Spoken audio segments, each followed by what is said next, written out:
In the quiet village of Akoli, nestled between green hills and a winding river, where roosters clouded before dawn and everyone knew their neighbor's business before breakfast, lived a woman named Cassie, but the entire village affectionately, or sometimes wearily, called her Mama Homa. She earned that name not just because she was a mother, but because of her daughter, Homa, a name that when whispered, could send a wave of sighs through the community. Mama Homa was a widow. Her husband was taken by a brief illness when Homa was barely able to walk. Since then, Mama Homa had carried the weight of motherhood alone, pouring her strength into her small poultry beside her tiny hut. Each morning, she woke up before the sun, feeding her chicks, clearing the pens, and gathering the few eggs the hens laid.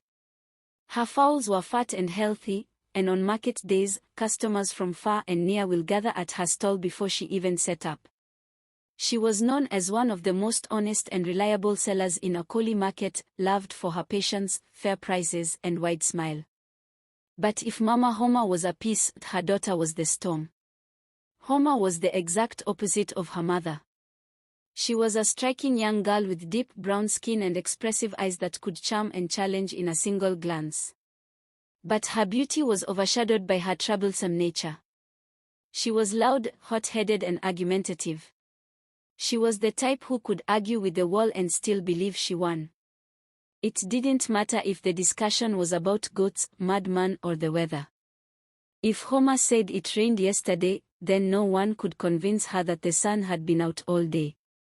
She would argue about anything with everybody, both young and old.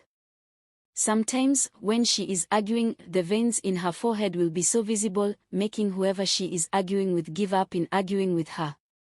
She always believed she was right no matter what someone said. Homa argued and say they were wrong, even when it was clear that she was the one making mistake. Instead of her to accept that she's wrong, she would bring up something else and continue arguing just to prove a point that no one asked her to prove. People who didn't know her well argued with her, but those who knew her never argued. They just walked away quietly. Wherever Homa went, Waala followed. She was known across the entire village not just as a talkative but as a full-blown troublemaker. Homa never walked past a group of people without diving headfirst into their conversation, especially if there was an argument brewing. Every day, Mama Homa would wake up before the sun, clean up the pen, feed the chicks, gather eggs and prepare for the market. But her peace never lasted.